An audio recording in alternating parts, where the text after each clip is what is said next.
Democrat ও রিপাবলিকানদের মতবিরোধে ৩৯ দিন ধরে বন্ধ সরকারি কার্যক্রম মারাত্মক প্রভাব পড়তে শুরু করেছে মার্কিন অর্থনীতিতে। খরচ বাঁচাতে কর্মী ছাঁটাই, বেতন আটকে দেয়া, সরকারি তহবিল স্থগিতের মতো বড় বড় সিদ্ধান্ত নেওয়া হচ্ছে। এমনকি কমিয়ে আনা হচ্ছে ফ্লাইটের সংখ্যাও। গত সপ্তাহে বিভিন্ন বিমানবন্দরে ফ্লাইটের সংখ্যা ১০% কমানোর নির্দেশ দেন মার্কিন প্রেসিডেন্ট ডোনাল্ড ট্রাম্প। এর কিছুদিন না গড়াতেই এই সংখ্যা ২০% পর্যন্ত কমানোর কথা ভাবছে তার প্রশাসন।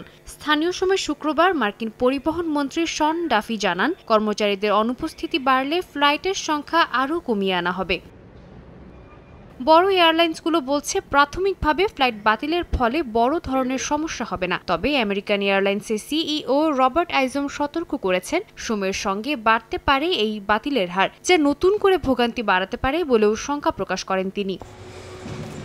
এদিকে শাটডাউনের ফলে মুখ থুবড়ে পড়েছে মার্কিন সামাজিক সহায়তা ব্যবস্থাগুলো। এর মধ্যেই খাদ্য সহায়তা ব্যবস্থা বা স্ন্যাপের কার্যক্রম সাময়িকভাবে বন্ধ রাখার অনুমতি দিয়েছেন আদালত। আদেশটি প্রায় ৪,২০,০০,০০০ মার্কিন নাগরিককে প্রভাবিত করছে, যা স্ন্যাপ প্রোগ্রামের ওপর আগাগোড়া নির্ভরশীল।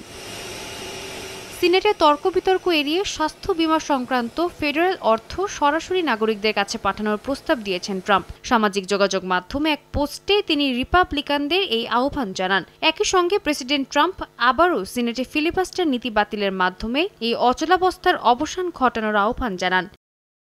সাদিয়া তাসনিম, সময় সংবাদ।